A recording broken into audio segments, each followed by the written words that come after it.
Good morning everyone. हम करने वाले हैं 13 अगस्त 2024 के the Hindu plus Indian express दोनों ही न्यूज़पेपर का एनालिसिस। जो स्प्रिंटर्स है वो अभी इंट्रो को स्किप कर सकते हैं, वो 20 seconds. And for the newcomer है, दिस इज़ अनुरानी। मैं आप लोगों को ये वीडियो में न्यूज़पेपर का एनालिसिस करके पढ़ाऊंगी और आप लोगों की सुविधा के लिए ही मैंने जो वीडियो है इसको 5 पार्ट्स में बांटा हुआ है। नाउ हम इसको कैसे करते हैं, सबसे पहले हम एक इम्पोर्टेंट आर्टिकल मैं आप लोगों को पढ़ाऊंगी सो दैट आप लोगों का भी टाइम बचे। अगर आपको मेरा टीचिंग का स्टाइल अच्छा लगे तो आप उसी समय पे क्या कर सकते हैं, सब्सक्राइब कर सकते हैं, मेरे साथ जुड़ सकते हैं। डेली आपको 5 से 6 बजे के बीच में जो वीडियो है न्यूज़पेपर की वो सुबह सुबह मिल जाती है। अगर नहीं अच्छा लगता है तो that is again your choice. इसके बाद हम आगे बढ़ते हैं और प्रॉब्लम प्रैक्टिस क्वेश्चन करते हैं। उसके बाद हम जितने भी मेन से रेलिवेंट आर्टिकल आए होते हैं उनको बेहतरीन तरीके से और डेप्थ में जाकर विद स्टैटिक समझते हैं।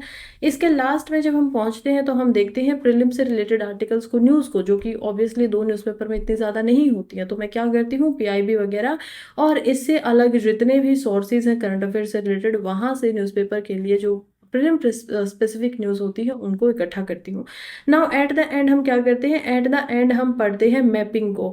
मैपिंग में भी जो भी रेलिवेंट न्यूज़ होती है मैप के अंदर आई होती है और प्रीलिम्स में उसको आ सकती है, तो मैं चाहती हूँ कि क्यों ना मैं आपको 200-300 दिन के अंदर डेली की एक मैपिंग की न्यूज़ करवा दूँ, जिससे आपका ये फ़ायदा होगा कि प्रीलिम्स में अगर कोई न्यूज़ आती है, 2 4 या 5 क्वेश्चन आ भी जाते हैं तो आप लोग ईजिली उनको कर पाएंगे। आगे बढ़ते हैं आज के पहले इंपॉर्टेंट आर्टिकल के साथ में। वैसे मैं आपको बता दूं कि आज हो सकता है थोड़ा बहुत बैकग्राउंड नॉइस आ जाए, बाहर बहुत तेज बारिश हो रही है and I can not do anything about that. तो थोड़ा सा आप लोग बियर कर लीजिएगा अगर ऐसा होता है तो। और अब हम देखते हैं कि यहाँ पर बात क्या है। हम भी बारिश में फंसे हुए हैं और यहाँ पर भारतीय मूल की सुनीता विलियम्स जो है वो भी अपने साथी एस्ट्रोनॉट्स विल्मोर के साथ में हम देखते हैं इंटरनेशनल स्पेस स्टेशन के ऊपर फंसी हुई हैं। अब देखिए, अगर आप लोग सीरियसली यूपीएससी की तैयारी करना चाहते हैं तो आपका पहला सवाल होना चाहिए, जब भी मैं कुछ कहती हूँ कि ये पढ़िए, तो आपका सवाल होना चाहिए कि यूपीएससी के साथ में इंपॉर्टेंट कैसे है मैम, ये बता दो ना पहले। या फिर सिर्फ आप लोगों को अट्रैक्ट करने के लिए ही तो इसको नहीं पढ़ा रहे हो ना, ऐसे थंबनेल के तरीके से इस्तेमाल करके, ये सब तो नहीं किया जा रहा है जो कि करते हैं मोस्ट ऑफ द पीपल। तो आपका पहला सवाल जो है उसका आंसर मैं दे देती हूँ। देखिए, ये आपका यूपीएससी में इंपॉर्टेंट हो जाता है जीएस पेपर 3 के अंदर, और क्यों इंपॉर्टेंट हो जाता है वो भी मैं आपको बताऊंगी। जीएस पेपर 3 में आपको क्या पढ़ना पड़ता है, साइंस एंड टेक्नोलॉजी पढ़ना पड़ता है। साइंस एंड टेक्नोलॉजी के अगर आप सिलेबस देखेंगे, उठाएंगे ऑफिशियल सिलेबस जो यूपीएससी के द्वारा दिया गया, तो साइंस एंड टेक्नोलॉजी को 7 पार्ट्स में बांटा गया है। अब इनमें से हम एग्जाम्पल के तौर पर बायोटेक्नोलॉजी देख सकते हैं, इसी में हम रोबोटिक्स को देख सकते हैं, इसी में हम कंप्यूटर्स को देखेंगे, आईटी को देखेंगे, नैनो टेक्नोलॉजी को देखेंगे। तो ये कुछ भाग है और इसी के साथ में जो एक भाग होता है the most important one, that is space technology. और जर्नल साइंस भी आपका इसमें आता है। तो इस तरीके से आपका पूरा सिलेबस बैठा होता है। जो स्पेस टेक्नोलॉजी है उसमें आपको बहुत सारे मिशंस को पढ़ना होता है, यानी कि जितने भी मिशंस इंडिया से किए गए हैं, इसरो से किए गए हैं, वो तो आपको सारे ही पढ़ने पड़ेंगे। हमारे यहाँ पर कौन से स्पेसक्राफ्ट होते हैं, कौन कौन से लॉन्च व्हीकल होते हैं, मार्क 1 है या फिर जीएसएलवी है, ये सब आपको स्टैटिक में पढ़ना होता है। लेकिन जहाँ पर कुछ इम्पोर्टेंट चीज़ें हैं जो कि इंटरनेशनल लेवल पर भी की जा रही हैं, उनके बारे में भी आपको अवेयरनेस जो है वो रखनी पड़ती है, क्योंकि मेंस में इससे सवाल आ सकते हैं। बात करें प्रीलिम्स की, तो मेंस में जो पूरा का पूरा सिलेबस है वो मोस्टली प्रीलिम्स में भी पूछा जाता है, एक्सेप्ट वर्ल्ड हिस्ट्री वगैरह को अगर हम छोड़ दें तो प्रीलिम्स के लिए भी इम्पोर्टेंट हो जाता है। लेकिन अब इसको पढ़े कैसे, क्या यही स्टोरी है कि हाँ यहाँ पर 2 एस्ट्रोनॉट्स हैं जो स्पेस में फंस गए हैं? नहीं, ये स्टोरी नहीं है। यूपीएससी के लिए आपको कैसे पढ़ना होगा, यूपीएससी के लिए आपको पढ़ना होगा पहली बात तो कि ये कहाँ फंसे हैं, इंटरनेशनल स्पेस स्टेशन, वो क्या होता है। इसके बाद आप सवाल पूछेंगे कि मैम हम अब हमें समझ में आ गया आईएसएस क्या है, अब आप हमें ये बता दीजिए कि क्या इससे पहले भी एस्ट्रोनॉट्स ऐसे ही स्टक हुए थे, क्या जो एस्ट्रोनॉट स्पेस में रहते हैं उनकी लाइफ के ऊपर इससे क्या इम्पैक्ट पड़ता है in the sense of health, यानी कि वो बाहर रह रहे हैं, स्पेस में रह रहे हैं, तो इससे उनकी हेल्थ पे क्या प्रभाव पड़ रहा है। ये सब सवाल आपके होने चाहिए। ये जो इंटरनेशनल स्पेस स्टेशन बनाया गया है ये क्यों बनाया गया है, ये सब सवाल आपके मन में अगर आ गए हैं तो अब आपको पढ़ने में इसमें मजा आएगा, समझने में मजा आएगा। क्योंकि अदरवाइज मैं एक स्टोरी बता के बस आपको निकल जाती तो फिर उसका कोई फायदा नहीं होता। देखिए, अब हम स्टार्ट करते हैं इस आर्टिकल को और हम देखते हैं ये आर्टिकल लिखा गया है अमिताभ सिन्हा के द्वारा। बता रहे हैं कि कैसे एस्ट्रोनॉट सुनीता विलियम्स एंड बच विल्मोर जो हैं वो आईएसएस से अब वापस केवल और केवल फरवरी 2025 में ही लाए जा सकते हैं। और ये कौन कह रहा है? ये नासा कह रहा है, नेशनल एडमिनिस्ट्रेशन स्पेस एजेंसी। तो ये कौन है? हम देख पाते हैं ये किसकी है? अमेरिका की, यूएसए की। और यहाँ पर कौन काम करता है? यहाँ पर काम भी जो किया जा रहा है वो भी किया जा रहा है यूएस के जो नागरिक है, सिटीजन। इसी तरीके से हम मान सकते हैं कि सुनीता विलियम्स जो है वो भारतीय मूल की रह चुकी है, लेकिन she is a citizen of USA और वो वहीं पे पिछले कई दशकों से काम भी कर रही हैं। फिलहाल इसमें देखिए तो देखिए ये उनको वहां पर अटकना क्यों पड़ गया है। हम देखते हैं ये एक मिशन के दौरान में जून के अंदर जाते हैं आईएसएस के ऊपर और उसके बाद इनको जुलाई में वापस आ जाना था। अब ये जिस स्पेसक्राफ्ट से गए थे वो बोइंग कंपनी का स्पेसक्राफ्ट है, लेकिन इसमें कुछ टेक्निकल कमजोरी आने की वजह से, कुछ टेक्निकल ग्लिच आने की वजह से इन लोगों ने वहीं पर रुकना बेहतर समझा। वापस ये लोग अब नहीं आ पा रहे हैं अर्थ के ऊपर। अब ये जुलाई में इनको आना था लेकिन अगस्त आ चुका है और अभी भी बोला जा रहा है कि अगले 6 महीने के बाद फरवरी के अंदर ही इनको वापस लाया जा सकेगा। तो तब तक ये वहां पर रहेंगे कैसे? ये सवाल आ रहा है आपके मन में। अगर आ रहा है तो बहुत ठीक तैयारी कर रहे हैं आप। देखिए वहां पर ये कैसे रहेंगे, इसके लिए हमें समझना पड़ेगा इंटरनेशनल स्पेस स्टेशन को। अगर उसको समझ जाते हैं तो उसके बाद जितने भी अब सवाल मैंने आप लोगों से किए और जितने भी आप लोगों के मन में आ रहे होंगे उन सब का आंसर हमें मिल जाएगा। चलिए समझते हैं। पहले इसमें आप एक बार इन्फोग्राफिक की मदद से इसको देख लीजिए कि ये न्यूज़ में क्यों है। नासा और जो अदर इंटरनेशनल पार्टनर्स हैं वो स्पेस स्टेशन को रनिंग कर रहे हैं। अंटिल 2030 तक का इसका टारगेट है कि ये रहेगा। हालांकि रशिया की जो पार्टनरशिप है, कमिटमेंट है, वो कह रहे हैं कि 2025 से वो इससे पीछे हट जाएंगे, यानी कि कमिटमेंट कुछ और लोगों की है। तो ये एक मल्टीलेटरल लेवल पे बनाया गया, that is why it is known as ISS. Otherwise ये क्या जाना जाता? चाइना की तरह यूएसए स्पेस स्टेशन के नाम से जाना जा सकता था, लेकिन क्योंकि इसमें यूएस के साथ में other countries are also there, जैसे कि कौन कौन सी हैं? इसमें रशिया है, यूएसए, यूरोप है, जापान है, कनाडा। तो टोटल 5 ये कंट्रीज हैं जिन्होंने 1998 में सबसे पहली बार इसको बनाया था। एंड मोस्टली हम देख पाएंगे कि इसका एक भाग है जो यूएसए के द्वारा रन किया जाता है और एक भाग है जो कि रशिया के द्वारा यहाँ पर रन किया जाता है। इसका इस्तेमाल क्या है? इसका इस्तेमाल यही होता है कि इससे साइंटिफिक रिसर्च जो है वो कंडक्ट हो पाती है। जीरो ग्रेविटी के अंदर हम यहाँ पर देखते हैं कुछ स्पेस जर्नीज वगैरह हम इससे देखते हैं। ये इसका पूरा का पूरा स्ट्रक्चर है। अब ये जो स्ट्रक्चर है इसमें कोई गड़बड़ी नहीं है क्योंकि ये खुद ब खुद नासा के द्वारा ही यहाँ पर क्या किया गया है, अपनी उनकी पर्सनल जो ऑफिशियल वेबसाइट है उसके ऊपर अपलोड किया गया है। हम देखते हैं इन्होंने बताया कि कैसे नासा की तरफ से यहाँ पर इसमें एलिमेंट्स लगे हुए हैं और ये अलग अलग कलर दिए हुए हैं। जैसे कि ये जो ब्लू कलर में आप देख पाएंगे, जिनका भी नाम ब्लू कलर में रखा हुआ है, ये सब नासा की तरफ से यहाँ पर लगाए गए हैं। इसके अलावा जो रेड कलर में आप देखेंगे ये सब रशिया की तरफ से किया गया है। येलोइश कलर जो आप देख पाएंगे उसमें हम देख पाएंगे सीएसए यानी कि कनाडा की स्पेस एजेंसी जो है उनके द्वारा कंट्रीब्यूशन है। फिर हम जागजा को देख पाएंगे, जापान की space agency, and at the end European elements भी यहाँ पर है जैसे कि कोलंबस ऑर्बिटल फैकल्टी। अब आपको ये काफ़ी छोटा लग रहा होगा, आपको लग रहा होगा कि इसमें बेसिकली कोई कैसे रहेगा, ये तो बिल्कुल मशीन की तरह दिखाई दे रहे हैं, अलग अलग मशीन है इसमें से जुड़े हुए हैं। लेकिन मैं आपको बता दूं कि ये 23 किलोमीटर से ज़्यादा बड़ा है। यानी कि इसमें जो फुटबॉल की फील्ड आपने देखी है, फुटबॉल में जब खिलाड़ी खेलते हैं तो उसके आसपास में कितने लोग और खड़े हो सकते हैं, उतना बड़े एरिया में ये बना हुआ है। इतना ही नहीं, हम देखते हैं कि इसके अंदर अलग तरीके से जिम भी बनाया गया है सो दैट एस्ट्रोनॉट जो वहाँ पर जाते हैं, ड्यू टू ग्रेविटी का कम होने की वजह से अभी रिसर्च से पता चला था कि कैसे उनकी जो बोन्स होती हैं, हड्डियां जो होती हैं, वो क्या हो जाती हैं, कमज़ोर हो जाती हैं। ताकि इसका इफेक्ट उन पे ना पड़े तो उनको लगातार बोला जाता है कि वो 1 से 2 घंटा रोज यहाँ पर स्पेस स्टेशन पे क्या करेंगे, एक्सरसाइज करेंगे। अब आप लोग सोच रहे होंगे कि वो चल तो पाते नहीं होंगे तो वो एक्सरसाइज कैसे करेंगे। यहाँ पर जो टेम्परेचर एंड ग्रेविटी होती है वो कंट्रोल की जाती है, वो आराम से चल पाते हैं, ऐसे कोई बड़ी बात नहीं है। इसमें जिम भी है, खाने पीने की अलग अलग चीज़ें भी होती हैं। तो खाने पीने की चीज़ें वहाँ पर पहुँचाई कैसे जाती पाती हैं और वो चीज़ें रह कैसे पाती हैं वहाँ पर, राइट। तो उनको फ्रीज्ड कंडीशन में रखा जाता है। अब देखिए ये पहुँचा कैसे पा रहे हैं ये भी मैं आपको बता देती हूँ। यहाँ तक अगर किसी को कुछ भी पहुँचाना होता है ISS तक, तो हम देखते हैं कि जैसे हमारी कार्गो ट्रेन्स होती है ना, वैसे ही उनके कार्गो यहाँ पर स्पेसक्राफ्ट होते हैं जिनका काम ही होता है चीज़ों को धरती से वहां तक पहुंचाना, और वापस आते टाइम में वो जो डिस्पोज्ड मटेरियल होता है उस मटेरियल को लेके आना, और जैसे ही अर्थ के टेम्परेचर के अंदर वो एंट्री करते हैं एटमॉस्फेयर के अंदर, वैसे ही उस मटेरियल को बाहर छोड़ देना। अब क्योंकि हमें पता है कोई भी स्पेस से जो चीज़ आती है और अर्थ के एटमॉस्फेयर में आती है तो उसके साथ क्या होता है, फ्रिक्शन होता है, और जब ये फ्रिक्शन होगा तो वो चीज़ें अपने आप जलना शुरू हो जाएंगी, नष्ट हो जाएंगी। तो ये पूरा का पूरा प्रोसेस है जो काम करता है। अब सवाल उठता है कि क्या पहली बार ऐसा हो रहा है, इतना बेनिश्चित होकर कैसे बैठे हुए हैं सब, क्यों कोई हल्ला नहीं कर रहा है। हमारे जो अर्थ के 2 एस्ट्रोनॉट्स हैं वो क्या है, वो फंस गए हैं वहां पर। लेकिन सच्चाई ये है कि ठीक है वो वहां पर रह रहे हैं और कंफर्टेबली रह रहे हैं, वो आराम से रह सकते हैं, अगले 6 महीने के लिए भी कोई प्रॉब्लम होगी नहीं। लेकिन सवाल ये है कि क्या ऐसा पहली बार हुआ है, नहीं, ऐसा पहले भी हो चुका है।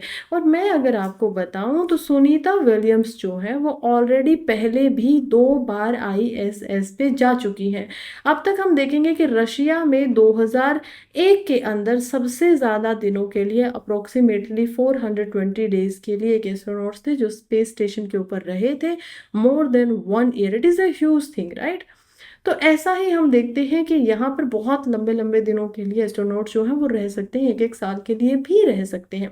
हालांकि बस सबसे बड़ा जो सवाल होता है वो होता है हेल्थ के ऊपर कि उनकी हेल्थ पे फ़र्क क्या पड़ेगा। बहुत ज़्यादा इसमें से हमारे पास स्टडी या रिसर्च का मटेरियल नहीं है, जस्ट हमें यही पता है कि बोन्स की जो डेंसिटी होती है उसके कम होने का खतरा ज़्यादा रहता है। लेकिन अगर वो अच्छे से प्रॉपर तरीके से एक्सरसाइज करते रहेंगे तो शायद उसका भी जो इम्पैक्ट होगा वो नेग्लिजिबल हो सकता है। आगे बढ़ते हैं और अब हम पहुंच गए हैं हमारे प्रैक्टिस क्वेश्चन के ऊपर।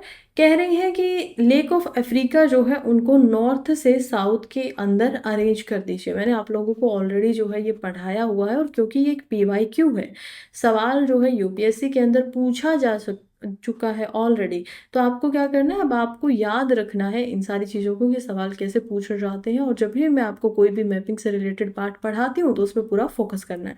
फिलहाल आपको नॉर्थ से लेकर साउथ तक की लेक बतानी है, करेक्ट कोड आपको बताना है इन चारों में से कौन सा है, और आप बताएंगे कि पहली लेक होती है लेक ताना, देन तुर्काना, विक्टोरिया, नाइसा। इनमें नॉर्थ में, सबसे नॉर्थ में कौन सी लेक है और सबसे साउथ में कौन सी लेक है।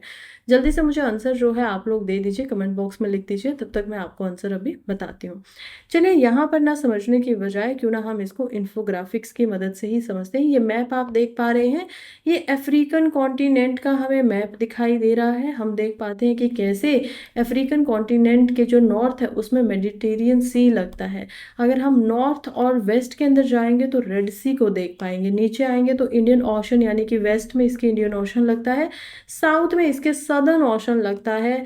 आप अगर इसके ईस्ट में जाएंगे तो सदर्न अटलांटिक ओशन को देख पाएंगे, और अगर आप इसके नॉर्थ ईस्ट में जाएंगे तो नॉर्थ अटलांटिक ओशन को देख पाएंगे। तो ये इस तरीके से जो, खैर हालांकि अटलांटिक ओशन जो है वो एक ही है, जिस 2 भागों में बांटा हुआ है आफ्टर इक्वेटर, तो हम देख पाएंगे कि काफ़ी ज़्यादा वाटर बॉडीज जो है वो इससे लगती हैं। अब यहाँ पर हम देखते हैं लेक ताना जो है वो सबसे नॉर्थ में दिखाई दे रही है, क्योंकि लेक चड़ जो थी वो ऑलरेडी यहाँ पर ऑप्शंस में नहीं दी गई थी, तो इसी वजह से हम इसको नहीं देख रहे हैं। तो हम देखेंगे कि लेक ताना जो कि हमारा फर्स्ट ऑप्शन था वो कहाँ है, सबसे नॉर्थ में है, तो पहले पे तो यही आना चाहिए। फिर इसके बाद आती है लेक तुर्काना, राइट, तो फिर दूसरे नंबर पे ये आनी चाहिए। फिर हम देख पाते हैं लेक विक्टोरिया को, जो कि सबसे बड़ी लेक है यहाँ पर अफ्रीका के अंदर, और एट द एंड हम देख पाएंगे लेक न्यासा को, नंबर 4। तो आंसर क्या होना चाहिए, 1, 2, 3 एंड 4। इस पूरे के पूरे पैटर्न में आंसर आपका होगा, जो कि ऑप्शन ए ही है क्वेश्चन का। This was the right answer. आगे बढ़ने से पहले मैं आपको बता दूं कि देखिए, अगर किसी को जो वीडियो आप देख रहे हैं इसकी PPT या फिर इससे रिलेटेड, मेन से रिलेटेड जो भी हैंड रिटन नोट्स है वो अगर आपको चाहिए तो उसके लिए आप मेरे टेलीग्राम चैनल को ज्वाइन कर सकते हैं, जिसका लिंक आपको कमेंट बॉक्स में भी मिल जाएगा, या फिर यहाँ से जाकर भी आप ऑफिशियल हैंडल से भी ज्वाइन कर सकते हैं। अब हम हमारे वीडियो की सेकंड पार्ट में आ चुके हैं, जो कि है यूपीएससी मेंस से रिलेटेड। तो चलिए एक एक करके इनको समझते हैं। सबसे पहला आर्टिकल जो है वो बात कर रहा है जापान के अंदर एक एडवाइजरी जो इशू हो गई है उसके बारे में।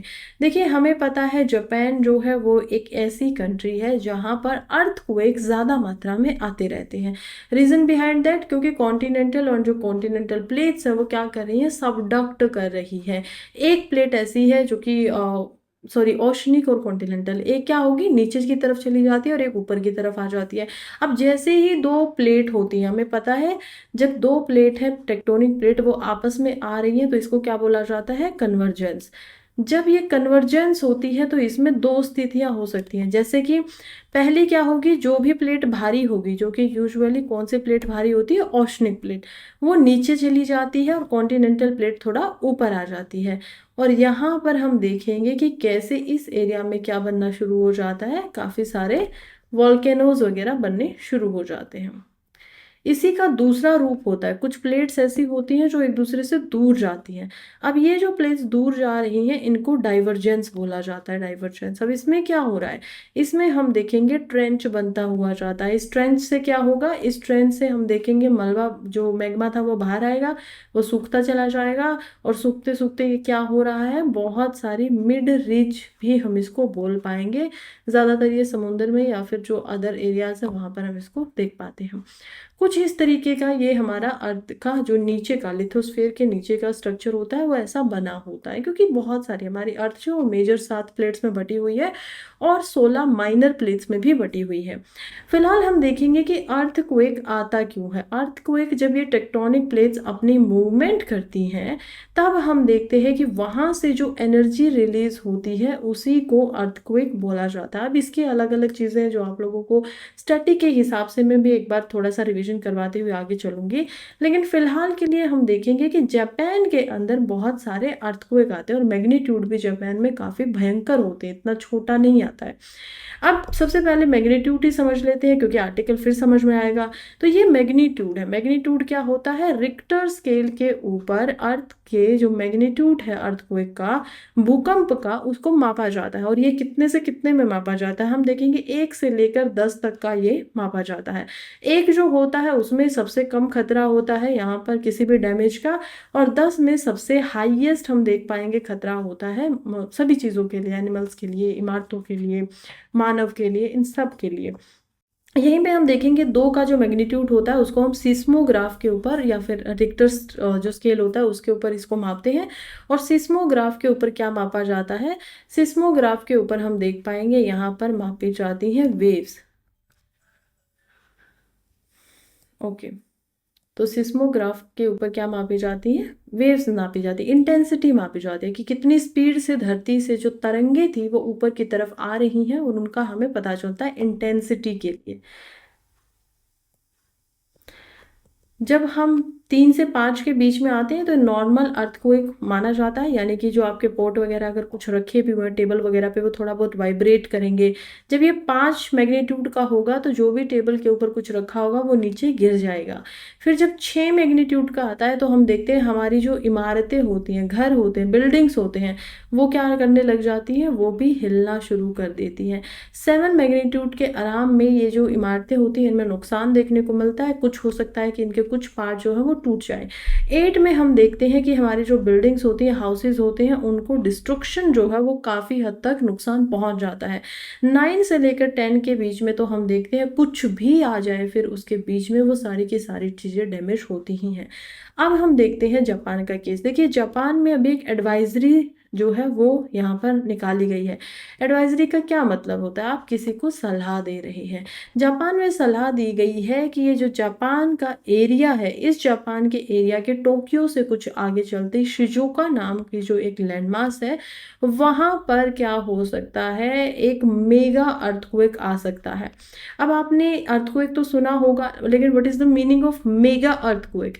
जब मैं आप लोगों को मेगा अर्थक्वेक समझा रही हूँ ना तो इसका मतलब होता है अबाउट 8 मैग्नीट्यूड, यानी 8 से ऊपर इतना, जहाँ पर डिस्ट्रक्शन का जो लेवल है वो काफ़ी ज़्यादा बढ़ जाता है, this is known as mega. और ये एडवाइजरी की गई है। लेकिन आप बोलेंगे कि मैम हमने तो आपसे पहले भी कई बार पढ़ा है और हमने कहीं और भी पढ़ा है कि आप भूकंप के आने से पहले उसकी प्रोडक्शन नहीं कर सकते हो।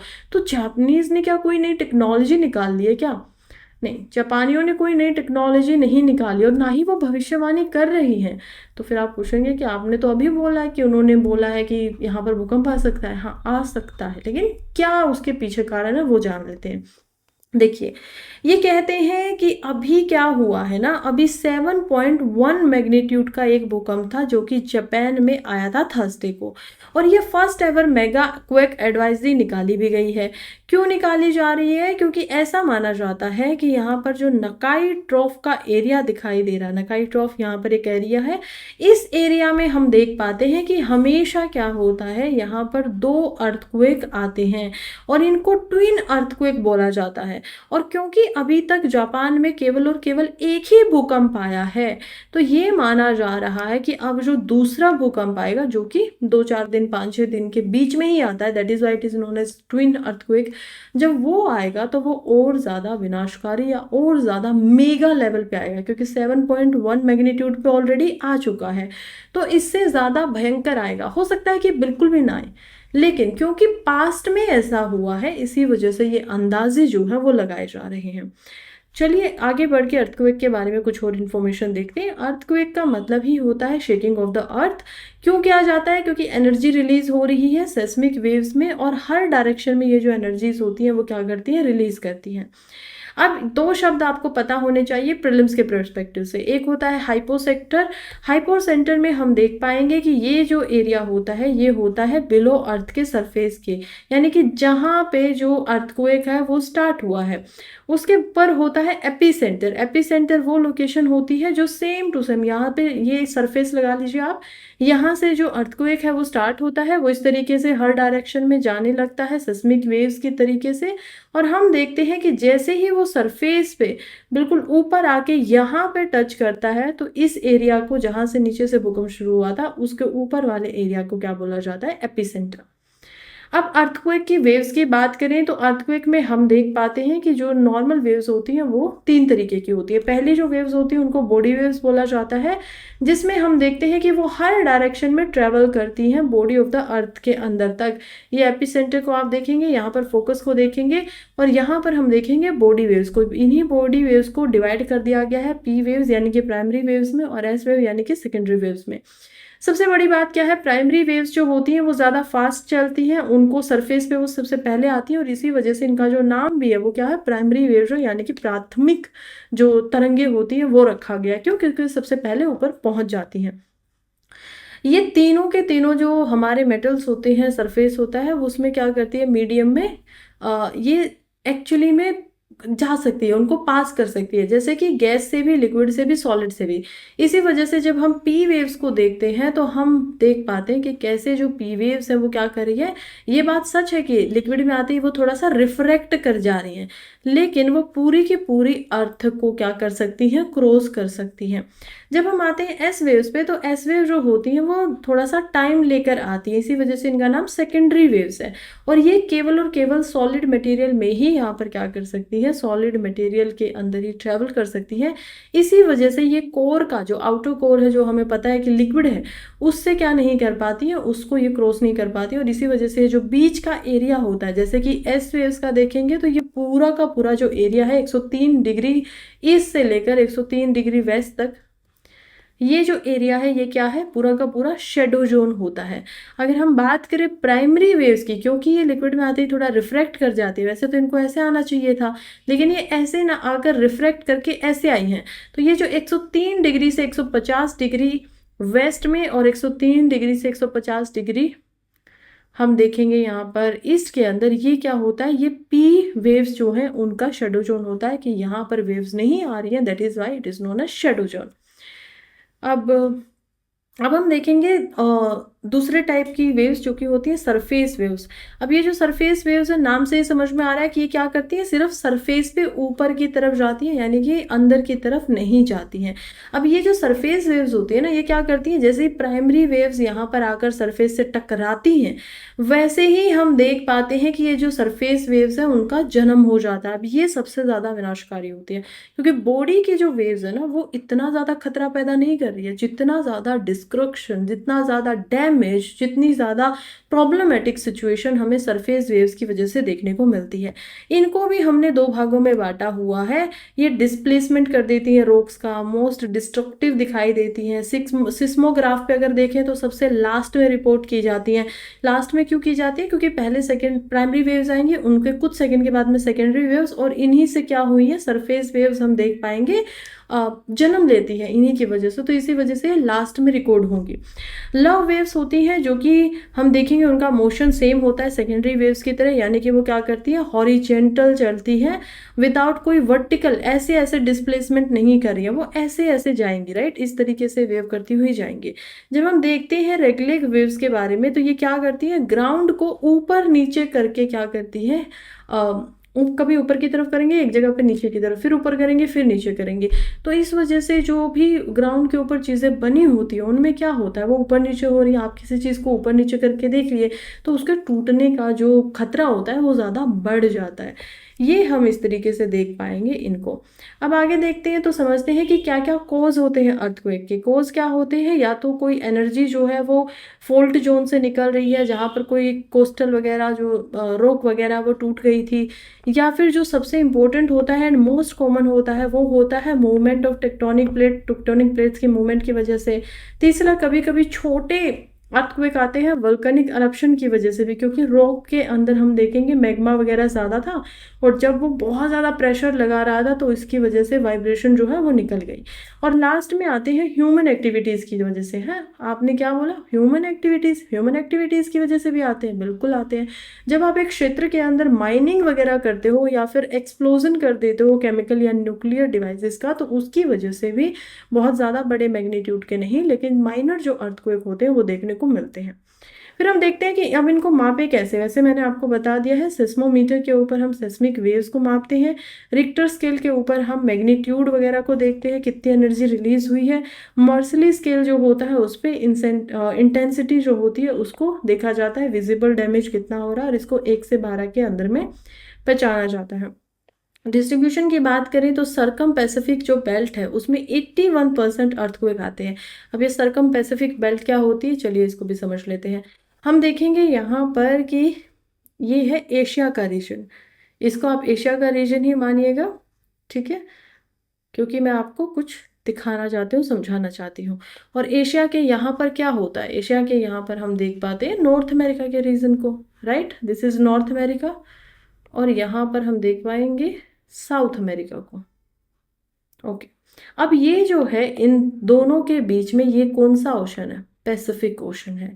अब ये जो पैसिफिक ओशन है ना, इसकी ये जो बाउंड्री हमें दिखाई दे रही है, इस बाउंड्री के ऊपर ही इसको सर्कम पैसिफिक बोला जा रहा है, क्योंकि ये हाफ सर्कम करा है, राइट। इसके ऊपर सबसे ज्यादा वोल्केनिक एक्टिविटीज भी देखने को मिलती है, इसको रिंग ऑफ फायर भी बोला जाता है, और यहीं पे हम क्या देखते हैं, सबसे ज्यादा अर्थक्वेक्स को भी देख पाते हैं। इसके अलावा यहाँ पर हमारे पास एक एल्पाइड अर्थक्वेक बेल्ट है जहाँ पर 17% ऑफ लार्जेस्ट अर्थक्वेक दिखाई देते हैं। फिर मिड अटलांटिक रीच है, मोस्ट सबमर्ज है अंडर वाटर के अंदर। तो अटलांटिक जो पूरा का पूरा ओशन है, हम देखेंगे अटलांटिक ओशन कहाँ पर है, ये है नॉर्थ अमेरिका, यहाँ पर हम देख पाएंगे साउथ अमेरिका को, और इधर जब आप आएंगे यूरोप के साथ में, और यहाँ पर क्या होता है, यहाँ पर हम देखेंगे अफ्रीका को। तो ये जो पूरा का पूरा रीजन आपको दिखाई दे रहा है, दिस एस शेप ओशन, ये है अटलांटिक ओशन। और इस पूरे रीजन में एक मिड और अटलांटिक रिज हमें दिखाई देती है। रिज क्या होती है, कटक। तो ये जो कटक है या फिर ये जो रिज है, जिसमें मैं बता रही हूँ कि ट्रेंच बनते जा रहे हैं, और ट्रेंच की वजह से हम देखेंगे कैसे यहाँ से मैग्मा ऊपर आ रहा है और पहाड़ियाँ बन के सूख जाती है। और वो पहाड़ियाँ जब लगातार एक ही आप देखेंगे कि यहाँ पर भी पहाड़ है, यहाँ पर भी है, यहाँ पर भी है, यहाँ पर भी है, यहाँ पर भी है। तो क्योंकि वो पूरे के पूरे क्षेत्र में सी फ्लोर स्प्रेडिंग हो रही थी, तो इसी वजह से पानी के नीचे हम क्या देख पाते हैं, पहाड़ों की इसी श्रृंखला देख पाते हैं जिसको रिज बोला जाता है, तो वहाँ पर भी काफ़ी मिलते हैं। अब इंडिया के केस में बात करें तो देखिए इंडिया में यहाँ पर हमारा एक मैप है जिसको बनाया गया है। हमारे इंडिया के अंदर 5 जोन को डिवाइड किया गया है अर्थक्वेक के नज़रिए से। 59% जो एरिया होता है इंडिया का वो सिस्मिक हजार्ड डैमेज एरिया में आता है। अब इसमें हम देखेंगे जोन 1 जो है उसमें बहुत ही कम खतरा है अर्थक्वेक आने का, जिसके अंदर हम देख पाएंगे कुछ राजस्थान के भाग को और कुछ यहाँ पर मध्य प्रदेश के भाग को। फिर यहाँ पर कुछ पार्ट हमें दिखाई देता है ओडिशा का भी, और मोस्टली आंध्र प्रदेश और कर्नाटका का जो अंदरूनी हिस्सा है वो हमें दिखाई देते हैं, यानी कि यहाँ पर अर्थक्वेक कम आते हैं। फिर हम जोन 2 के अंदर जाते हैं जो कि लो रिस्क जोन होता है, कितना ज़्यादा रिस्क नहीं है, आ भी गया अर्थक्वेक तो उसकी जो इंटेंसिटी होगी और उसका जो मैग्नीट्यूड होगा वो उतना ज़्यादा नहीं होगा। इसमें हम देखते हैं कि जोन 1 जो है उसी की सराउंडिंग में ये क्या है, जोन 2 हमें दिखाई देता है, राइट। तो ये एरिया आपको याद रखने हैं मेंस में बनाने के लिए। नंबर 3 आता है जोन 3 जिसमें मॉडरेट रिस्क हमें दिखाई देता है। इंटेंसिटी का लेवल इसमें 6 नंबर पे चला जाता है, 7 पे, जो कि 1 से 12 के बीच में हम माप रहे हैं इंटेंसिटी को मर्कली स्केल के ऊपर, तो वो 7 नंबर पे यहाँ पर हम देखेंगे कि चला जाता है। अब ये जो जोन 3 होता है ये कौन सा एरिया, ये देखेंगे आप, ये जो येलो एरिया आपको दिखाई दे रहा है बचा हुआ नीचे का, ये जोन 3 एरिया दिखाई दे रहा। अब एक बहुत ही इंपॉर्टेंट बात आप समझिए कि जोन 3 तक का जो एरिया है वो हिमालय को छोड़ देता है, उसमें नॉर्थ ईस्ट नहीं आता है, और उसमें थोड़ा भाग जो गुजरात का और गोवा का और मुंबई का हम देखेंगे, इन पार्ट्स को छोड़ के जो पूरा का पूरा इंडिया है वो तीनों के तीनों जोन उसी में आ जाते हैं। अब द मोस्ट इम्पोर्टेंट जोन क्या है, जोन 4। अब ये जोन 4 जो है ये पूरे हिमालय को कवर कर रहा है। अब ये कौन सा जोन है, जो कि हाई रिस्क जोन है। यहाँ पर जो इंटेंसिटी का लेवल है वो 8 से ऊपर चला जाता है, अर्थक्वेक भी यहाँ पर ज़्यादा आते हैं। वैसे हिमालय के अंदर हम देखेंगे कि वोल्केनो कोई भी नहीं पाया जाता है, यूजुअली वोल्केनो और अर्थक्वेक एक साथ ही मिलते हैं, लेकिन क्योंकि हिमालय जो है वो कॉन्टिनेंट और कॉन्टिनेंट की यहाँ पर कन्वर्जेंस को दिखाता है, इसी वजह से हम देखते हैं कि यहाँ पर वोल्केनो तो नहीं निकलते हैं, लेकिन यहाँ पर अर्थक्वेक ज़्यादा आने की संभावनाएं रहती हैं। जोन 5 जो कि सबसे एक्सट्रीम या सबसे वेरी हाई रिस्क है, जिसमें हम 9 से लेकर या 10 से ऊपर तक की जो इंटेंसिटी होती है वो देख पाते हैं, वो हमें दिखाई देता है पूरे के पूरे नॉर्थ ईस्टर्न रीजन में। कुछ भाग हम देखेंगे यहाँ पर सिक्किम से पहले भी थोड़ा थोड़ा भाग आप यहाँ पर देख पाएंगे, चंडीगढ़ के पास में, दिल्ली का तो बहुत ही ज़्यादा एरिया जो है उसमें एक बहुत ही बड़ा भूकंप आने का, अबव मैग्नीट्यूड ऑफ 8 आने की संभावना है, बोला जा चुका है ऑलरेडी, और ये कभी भी आ सकता है। हो सकता है ये आज आ जाए, हो सकता है ये 10 साल के बाद आए। तो ये कुछ एरिया है मंडी वगैरह के, श्रीनगर वगैरह के, इनको आप याद रखिएगा। और भुज का जो एरिया, और भुज तो याद वैसे भी रहना चाहिए, भुज में तो पहले भी एक बार बहुत ही इंटेंसिव जो अर्थक्वेक है वो ऑलरेडी आ चुका है। अंडमान और निकोबार को भी देखेंगे तो ये भी एक ऐसे आइलैंड ग्रुप हैं जो कि आते हैं जोन नंबर 4 के अंदर। और अगर हम बात करें यहाँ पर लक्षद्वीप की और करवंती तिरुवनंतपुरम की, तो ये ऐसे जोन है जो कि जोन 3 के अंदर आते हैं। तो ये हमारा इंडिया का स्टेटस है अबाउट अर्थक्वेक। आगे बढ़ते हैं और देखते हैं कि कैसे सेंटर ने क्लीन प्लांट प्रोग्राम जो है उसको यहाँ पर इम्प्लीमेंट किया है ताकि फ्रूट्स की जो प्रोडक्शन है उसको बढ़ाया जा सके। Why this article importance for us, because we have to understand कि जीएस पेपर 3 में हमें पेपर 3 के अंदर यहाँ पर एग्रीकल्चर को भी पढ़ना होता है। और एग्रीकल्चर में हम यहाँ पर क्या कर रहे हैं, 2 चीज़ें कर रहे हैं। पहले काम कर रहे हैं कि एग्रीकल्चर में हम प्रोडक्शन को बढ़ाएंगे, दूसरा काम किया जा रहा है कि प्रोडक्शन क्यों बनानी है, ताकि इंपोर्ट को कम किया जा सके और एक्सपोर्ट को बढ़ाया जा सके। यानी कि इकोनॉमिक ग्रोथ भी आ गया, एक्जिम भी आ गया। एक्जिम बोर्ड यहाँ पर क्या होता है, एक्सपोर्ट इंपोर्ट जो बैंक है हमारा, उसके बारे में भी हम बात कर रहे हैं। तो चलिए समझते हैं कि क्या ये प्लान लेकर सेंटर अभी आई है। इससे पहले आपको समझना पड़ेगा कुछ तथ्य, कुछ फैक्ट्स को। यहाँ पर फैक्ट्स की बात करें तो इंडिया की अगर हम बात करते हैं तो देख पाते हैं कि इंडिया एक ऐसी कंट्री है जो कि वर्ल्ड में 2nd नंबर पे आती है आफ्टर चाइना। यहाँ पर पहले नंबर पे कौन आता है, चाइना, और इंडिया को हम देख पाएंगे जो कि आती है 2nd नंबर पे। किस चीज़ में, हॉर्टिकल्चर के अंदर। अब हो सकता है आप में से कुछ बच्चों को हॉर्टिकल्चर के बारे में ना पता हो, तो हम देखेंगे हॉर्टिकल्चर जो शब्द होता है, ये शब्द यूज किया जाता है फ्रूट्स की प्रोडक्शन करने के लिए। तो हॉर्टिकल्चर में हम देखेंगे कि इंडिया सबसे ज़्यादा प्रोडक्शन यहाँ पर करता है एक्सेप्ट चाइना। अब किसी चीज़ में हमारी इतनी अच्छी पकड़ है तो क्या उसके ऊपर काम और नहीं किया जाना चाहिए? बिल्कुल किया जाना चाहिए। यही करते हुए हम देखते हैं हमारे जो यूनियन मिनिस्टर है और यूनियन कैबिनेट है, उन्होंने फ्राइडे को क्लीन प्लांट प्रोग्राम जो है उसको क्या कर दिया है, उसको इंट्रोड्यूस कर दिया है। रीजन बिहाइंड दैट, ताकि यील्ड और जो प्रोडक्टिविटी है हॉर्टिकल्चर क्रॉप्स की उनको हम बढ़ा सके। सबसे पहले इसकी जो अनाउंसमेंट की गई थी वो की गई थी इंटरिम बजट के अंदर, और कुछ बच्चे कह रहे थे कि न्यूज़पेपर से उनको नोट्स भी बनाने होते हैं, तो मैं आपको अभी जो जिन जिन शब्दों पे मैं हाईलाइट करके दिखा रही हूँ, आप ये पार्ट जो है शॉर्ट के अंदर इसको एज ए नोट्स की तरह लिख सकते हैं।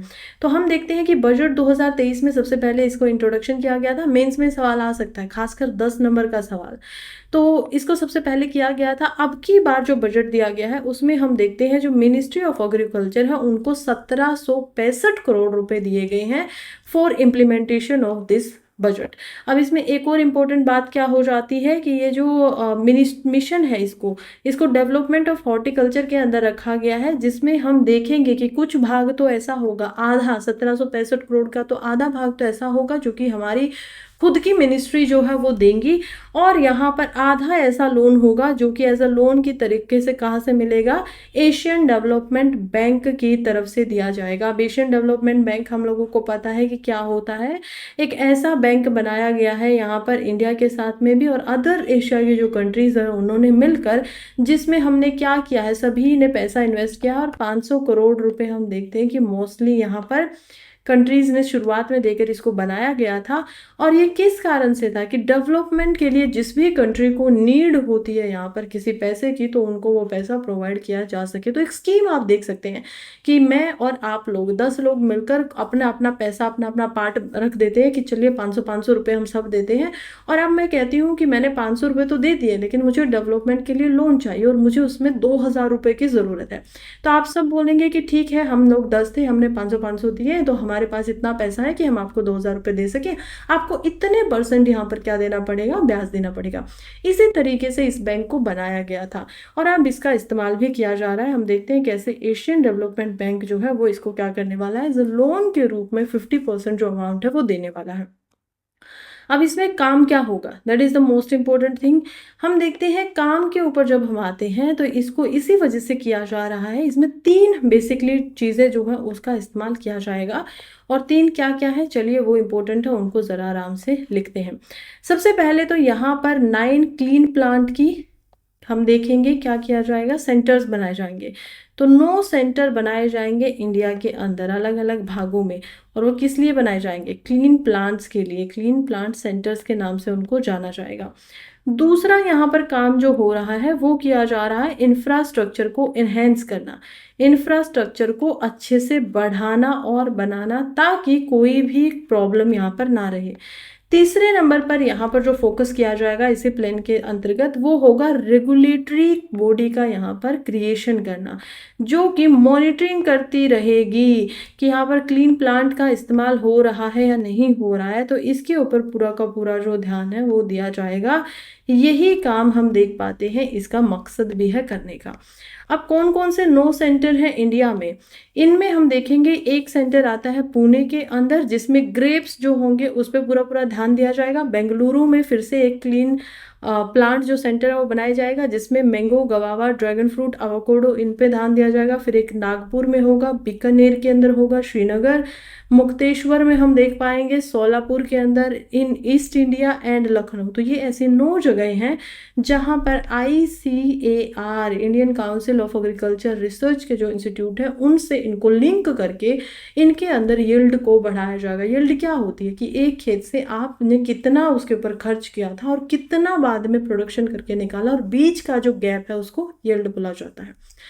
तो ये पूरा का पूरा हम देख पाएंगे प्रोजेक्ट है। इसमें लगभग जो हम इंपोर्ट करते हैं अगर हम देखें तो हम देख पाएंगे कि हम लगभग $2.73 बिलियन जो है वो फ्रूट्स मंगवाते हैं। इंडिया में ऑलरेडी फ्रूट्स की जो फ्रेश फ्रूट्स है उनकी डिमांड बहुत बढ़ रही है। हालांकि हम जो एक्सपोर्ट कर रहे हैं वो हम देखते हैं कि इंडिया ने पहला 2023-24 का जो डाटा निकाला है तो उसमें हम देख पाते हैं कि एक्सपोर्ट जो हम कर रहे हैं वो $2.378 बिलियन कर रहे हैं। तो काफ़ी अमाउंट ऐसा है, मतलब हम लोग पॉजिटिव है, सरप्लस में है। और ये एक बेनिफिशियल कैटेगरी हो सकती है। वर्ल्ड में भी फ्रेश फ्रूट्स जो होती है उनकी डिमांड ज़्यादा है, लेकिन आपको क्वालिटी देनी पड़ेगी, ऐसे ही इससे काम जो है वो नहीं चल सकता है।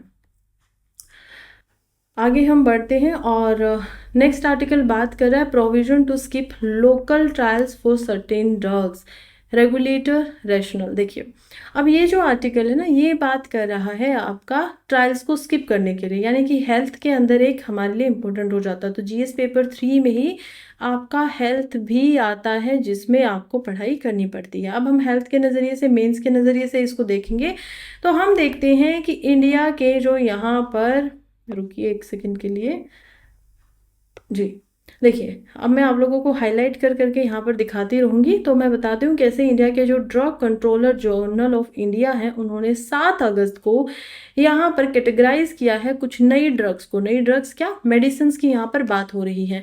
कुछ ऐसी मेडिसिन को उन्होंने कैटेगराइज किया है जिनको अब यहाँ पर लागू होने से पहले, अप्रूवल से पहले क्लिनिकल जो ट्रायल्स होते हैं उनकी आवश्यकता नहीं होगी। और ऐसा क्यों किया जा रहा है, चलिए समझते हैं, यही हमें समझना है मेनली।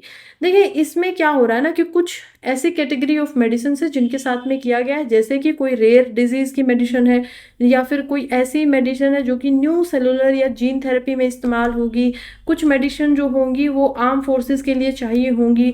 और जो सबसे इम्पोर्टेंट चीज़ है कि कुछ ऐसी मेडिसिन जिनको already UK, Japan, Australia and Canada इन सब ने अगर प्रूव कर रखा होगा तो उनको भी क्या नहीं करना है, हमें फिर बाद में दोबारा से यहाँ पर क्लिनिकल ट्रायल करवाने की ज़रूरत नहीं है। And why he is doing this, कौन कर रहा है ये, drug controller journal of India. इनके पीछे करने का इनका सबसे पहले तो उद्देश्य क्या है, वन थिंग। दूसरी बात हमें समझनी होगी यहाँ पर जो कि काफ़ी इंपॉर्टेंट बात होती है कि इसके नेगेटिव पार्ट क्या होंगे। हालांकि ये जो आर्टिकल है वो केवल और केवल मोस्टली पॉजिटिव पार्ट्स को ही यहाँ पर हाईलाइट कर रहा है, लेकिन जब आपका मेंस में ऐसा कोई सवाल आता है तो आपको दोनों पक्ष बताने होते हैं कि इसमें पॉजिटिव क्या है, नेगेटिव क्या है और एट द एंड होना क्या चाहिए। नाउ अब हम देखेंगे कि सबसे पहले तो ये क्लिनिकल ट्रायल्स होते क्या हैं। ठीक है, बिल्कुल बेसिक से शुरुआत करेंगे। क्लिनिकल ट्रायल का मतलब होता है, मैं आज ही अपनी कंपनी को रजिस्टर करवा के आ रही हूँ। फॉर एग्जाम्पल मैंने एक फार्मा कंपनी खोली है और मेरा लक्ष्य है कि मैं कोई अब क्या करूँगी, दवाइयाँ बनाऊँगी। मैंने कोई दवाई बना दी है जो कि किस चीज़ के ऊपर है, बुखार के लिए। सपोज करिए कि मैंने एक मेडिसिन बनाई है जिसका नाम मैंने अनुएन रख दिया है, अपने ही नाम से प्रभावित होकर मैंने उसका नाम अनुएन रख दिया है। अब ये जो मेडिसिन है अनुएन नाम की, इस मेडिसिन में मैंने क्या किया है कि मैं चाहती हूँ कि ये जो अब पूरी की पूरी मेरी कंपनी है और मैंने बड़ी मेहनत करके बड़ा अच्छा दूसरी जो कंपनीज हैं उनसे ज़्यादा बेहतर अपनी मेडिसिन को बनाया, इसका जो प्रभाव है वो भी ज़्यादा होगा। मैं बड़े बड़े दावे कर रही हूँ। अब मुझे क्या चाहिए होगा कि इंडिया में इसको बाहर मार्केट में बेचने के लिए मुझे अप्रूव लेना होगा। किससे लेना पड़ेगा, drug controller journal of India से। तो drug controller journal of India जो है उनसे प्लस हेल्थ मिनिस्ट्री से हम देख पाएंगे कि अप्रूवल मुझको लेना पड़ेगा। अब जब मैं अप्रूवल लेने के लिए जाती हूँ तो अब मुझे क्या करना होगा, ये लोग बोलेंगे ठीक है आपकी दवाई ठीक है, लेकिन आपको प्रूव करना पड़ेगा कि इससे आपका जो दवाई है इसके क्या क्या साइड इफ़ेक्ट्स हो सकते हैं, ये किन किन लोगों के लिए सूटेबल है, क्या इससे किसी की जान तो नहीं जा सकती है। ये सब आपको हमें बहुत डिटेल में बताना पड़ेगा क्योंकि हेल्थ की बात है, हम लोगों की हेल्थ को रिस्क में नहीं डाल सकते हैं। अब मैं एज ए कंपनी ओनर क्या करूँगी, अब मैं करूँगी क्लिनिकल ट्रायल्स। क्लिनिकल ट्रायल्स क्या होंगे, अब सोचिए मैंने क्या किया, 1000 लोगों को यहाँ पर बुलाया, उनसे कंसेंट जो है वो साइन करवा लिए और उनको बोला कि देखिए मैं आपको ये मेडिसिन जो है ये आपको मेडिसिन दूंगी, कुछ दिनों तक हम आप पे ये टेस्ट करेंगे और फर्दर हम बैकअप वगैरह भी रखेंगे, डॉक्टर्स को भी रखेंगे, आपको कोई नुकसान भी नहीं होगा, अगर हो भी जाता है तो उसके जिम्मेवार आप रहेंगे। ये सब मैं करवा के कम से कम मैंने क्या किया, 1,000 लोगों को पैसे दिए, फ्री में तो कोई नहीं करेगा। अब उनको जब मैं पैसे देती हूँ, फिर डॉक्टर्स को उनके ऊपर रखती हूँ नजर रखवाने के लिए, फिर उनको स्टे करने के लिए जगह देती हूँ, फिर ये सब हो जाता है। उसके बाद जो रिपोर्ट सामने आती है उस रिपोर्ट को लेकर मैं फिर से जाती हूँ DCGI के पास में और उनको बोलती हूँ देखिए मेरी तो मेडिसिन ठीक ठाक अप्रूव हो रही है, काम कर रही है, तो यही है कि आप इसको अब अप्रूवल देंगे ताकि मैं इसको कमर्शलाइज कर सकूं। अब DGCA बोलते हैं कि हाँ ठीक है, अगर रिपोर्ट जितनी भी एलिजिबिलिटी मांगती है उतनी एलिजिबिलिटी हो जाती है तो आपकी दवाई जो वो आ जाएगी, नहीं मांगती है तो फिर आपको डिसअप्रूव कर दिया जाएगा, आप मार्केट में उसको नहीं बेच पाएंगे। ये होता है नॉर्मल किसी भी कंपनी के लिए, किसी भी फार्मास्यूटिकल मेडिसिन या ड्रग के लिए का एक प्रोसेस, बाहर आने का प्रोसेस। अब यहाँ पर अलग क्या किया गया है, ये कह रहे हैं कि कुछ दवाइयों में इस प्रोसेस को फॉलो करने की जरूरत नहीं है। क्यों किया जा रहा है ऐसा, इसके पीछे के कई कारण बताए जा रहे हैं। पहला कारण ये कहते हैं कि ये जो दवाइयाँ आती हैं नई, जब इनमें हम क्लिनिकल ट्रायल्स करते हैं तो पहली बात तो इनको इंट्रोड्यूस करने में थोड़ा टाइम ज़्यादा लग जाता है, 6 महीने पहले हो सकती थी। इसी वजह से कौन सी दवाइयों पे ये मना की गई है, ऐसी दवाइयाँ जो कि रेयर कंडीशंस के लिए है, पेंडेमिक से रिलेटेड है, रेयर कंडीशंस में इस्तेमाल होती है, तो उनको आपको क्लिनिकल ट्रायल्स लेने की एकदम से आवश्यकता नहीं है। दूसरा ये बोलते हैं कि जब ये क्लिनिकल ट्रायल्स होते हैं तो आप लोगों को मैंने खर्चा गिनवाया ना अभी क्या क्या खर्चा आएगा, तो इसकी वजह से जो फाइनल प्राइस होता है मेडिसिन का, अब मैं वो खर्चा अपने ऊपर से तो नहीं निकालूंगी जो मैंने किया है, राइट, या कोई भी कंपनी ओनर वो ये तो नहीं करेगा, वो क्या करेगा, वो अब जो उसने खर्चा किया है इस दवाई को प्रोड्यूस करने तक और उसके बाद इसकी क्लिनिकल ट्रायल सब कुछ होने के बाद, अब वो खर्चा वो इस दवाई के ऊपर लगा देगा। अब जो दवाई शायद पहले बिना क्लिनिकल ट्रायल्स के 10 रुपए में प्रोड्यूस होकर बाहर आ सकती थी, अब उसका रेट वो एक मेडिसिन का रख सकता है 15 रुपए या फिर हो सकता है 25 रुपीज तक पहुंचा दे। तो इससे ओवरऑल कॉस्ट क्या हो रही है, वो बढ़ रही है। अब जब इसकी कॉस्ट बढ़ेगी और दूसरी जो मेडिसिन है वो इससे सस्ती होती है तो इनको कोई खरीदेगा नहीं या कम खरीदेंगे, क्योंकि इंडिया में मार्केट इसी तरह से काम कर रही है। तो ये कह रहे हैं कि ये जो जिन जिन दवाइयों पे हम बोल रहे हैं ना, इसकी वजह से इसका प्राइस जो होगा वो कम हो जाएगा। ये है इसके फेवर की आर्ग्यूमेंट्स। लेकिन अब मैं कुछ बताना चाहती हूँ इसके अगेंस्ट के आर्ग्यूमेंट। अगेंस्ट के आर्ग्यूमेंट्स क्या क्या हो सकती है, चलिए जरा एक बार उनकी तरफ भी नजर जो है डाल लेते हैं। ये कहते हैं कि हम ऐसे ही कोई ब्लैंकेट अप्रूवल नहीं दे रहे हैं, यहाँ पर उन्हीं दवाइयों को अप्रूवल दिया जाएगा जो पहले ही इंटरनेशनल लेवल पे हो सकता है कहीं पे उनको अप्रूवल मिल चुका है, फिर इंडिया में वापस आके उनको क्लिनिकल ट्रायल करने की क्या आवश्यकता है। जब आपको जो USA है या फिर यूरोपियन यूनियन है वहाँ की रेगुलेटरी बॉडीज ने अप्रूव कर दिया है, तो that means you have something जो कि आपने किया है एलिजिबिलिटी। तो ये ऐसी बातें कह रही हैं। लेकिन इसके डिसएडवांटेजेस क्या होते हैं कि ऑटोमेटिकली इससे जो हेल्थ रिस्क है वो बढ़ जाता है। अब आपको पता नहीं है कि ये जो बीमारी है या जो इस बीमारी में अगर इस ये जो आपने मेडिसिन है वो खाई है तो इसका प्रभाव क्या सामने आएगा, साइड इफेक्ट्स के बारे में आप लोग पूरे तरीके से अवेयर नहीं है। ये सारी चीज़ें ऐसी हैं जो हेल्थ रिस्क को बढ़ा देती हैं कॉमन पीपल के लिए। इससे रिग्रियसली जब टेस्टिंग होनी चाहिए, 3 बार ये जो क्लिनिकल ट्रायल्स है वो करवाए जाते हैं बिफोर अप्रूविंग। क्या पहली बार कीजिए, फिर दूसरी बार कीजिए, फिर तीसरी बार फिर से कीजिए, ताकि जो परसेंटेज है गलती की या जो कमियां हैं एरर की वो बिल्कुल ख़त्म हो जाए। तो ये नहीं होते हैं तो इससे ये प्रॉब्लम होती है। दूसरा, यहाँ पर पब्लिक का ट्रस्ट भी जो ब्रांड होगा उससे क्या हो जाएगा, कम हो जाएगा।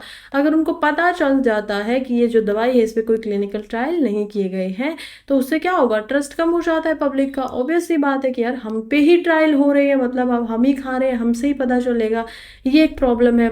तीसरा, हम देखते हैं इसमें इथिकल कंसर्न भी जो है वो इंडल्ज हो जाते हैं। इथिकल कंसर्न कैसे आ जाते हैं, क्योंकि जब आप रिमूव करते हो क्लिनिकल ट्रायल्स को तो इथिकल इशू निकल कर आते हैं। जैसे कि सबसे बड़ा इथिकल इशू है सेफ्टी, कि आपको एक ऐसी पोजीशन पे बिठाया गया है जहां पर आपका निर्धारण करने का अधिकार दिया गया आपको कि आप लोगों की सेफ्टी का पूरा पूरा ध्यान रखेंगे। जब आप ऐसा नहीं करते हो, वेलबींग का ध्यान नहीं रखते हो पेशेंट्स का, तो ये फिर एक गड़बड़ की बात हो जाती है। एनीवे, इस आर्टिकल में अगर हम देखें तो ये रैशनल इसको इसी वजह से बता रहे हैं क्योंकि यहाँ पर अगर आप जो मेडिसिन हैं उनको देखेंगे तो वो बहुत ही, एक तो कम मेडिसिन के साथ में ऐसे किया गया है और रेयर कंडीशंस में ही ऐसा हो रहा है, ऐसा सभी के ऊपर नहीं है। तो इसी वजह से हम इसको मान सकते हैं कि ये ठीक है। नंबर 4 पे अब ये होगा ग्लोबल नॉन कंप्लायंस। देखिए अब जैसे हमने क्या किया हुआ था कि यूएसए में बेसिक आप लोगों ने अप्रूव कर रखा हो, लेकिन हमारे यहाँ पर आएंगे तो आपको क्लिनिकल ट्रायल्स इंडिया में करके दिखाने पड़ेंगे। Reason behind that diversity in the genetics. बहुत सारी मायने रखती हैं चीज़ें, रहना, टेम्परेचर, खाना पीना, हमारी डाइवर्सिटी क्या है, हमारा जो खाने पीने के तरीके हैं वो क्या है, हमारा जीवन शैली क्या है, इन सब के ऊपर भी निर्भर करता है कि कौन सी दवाई आपके ऊपर कैसा रिएक्ट करेगी। तो हो सकता है वही हो, लेकिन जब हम भी कोई ऐसी दवाई बनाकर ग्लोबल लेवल पर लेकर जाना चाहेंगे तो वहाँ पर वो क्या बोलेंगे कि आपने तो अपनी होम कंट्री में ही ट्रायल्स जो है वो नहीं किए हैं, इसी वजह से हम आपको परमिशन नहीं दे सकते हैं। तो ये सारे इश्यूज भी हो सकते हैं, लेकिन क्योंकि हम मेगा स्केल पे ऐसा नहीं कर रहे हैं तो तब तक ये आर्टिकल जो है वो ठीक है। नेक्स्ट आर्टिकल बात करा है अगेन साइंस एंड टेक्नोलॉजी से रिलेटेड ही, पिछला आर्टिकल भी हमने देखा। अब साइंस एंड टेक में यहाँ पर हम या तो फिजिकल ज्योग्राफी भी आप इसमें बोल सकते हो, क्योंकि फिजिकल ज्योग्राफी जो होती है वो आपको पढ़नी होती है जीएस पेपर 1 में, और साइंस एंड टेक पढ़ना होता है जीएस पेपर 3 में। बल्कि यहाँ पर हमें फिजिकल ज्योग्राफी ही लेना चाहिए जीएस पेपर 1 के हिसाब से, क्योंकि आपको क्या पढ़ना है, यहाँ पर स्पेस के बारे में पढ़ना है। और स्पेस के बारे में भी हम क्या पढ़ेंगे, हम पढ़ेंगे एस्ट्रॉइड्स के बारे में, जो कि यूजुअली हमारे यूनिवर्स में होता है। या तो यूनिवर्स के बारे में हम पढ़ रहे हैं। यहाँ पर बताया जा रहा है परसीड मिटियोर शॉवर के बारे में, यानी कि बारिश हो रही है मिटियोर्स की, और कहाँ हो रही है, अर्थ के ऊपर। वाई, ये कहते हैं कि ये जो है ना जुलाई में स्टार्ट हो गई थी और लेट अगस्त तक अब चलेगा, लेकिन सबसे ज़्यादा जो ये हो रहा है ये बरसात, ये अगस्त 11 से अगस्त 13 तक जो है वो देखने को मिल सकती है। अब हम देखेंगे कि ये नेक्ड आई से भी देखी जा सकती है, कहीं से मिडनाइट में, या फिर जो सुबह का जो समय होता है थोड़ा सा उस समय तक, स्पेशली नॉर्दर्न हेमिस्फीयर के अंदर से।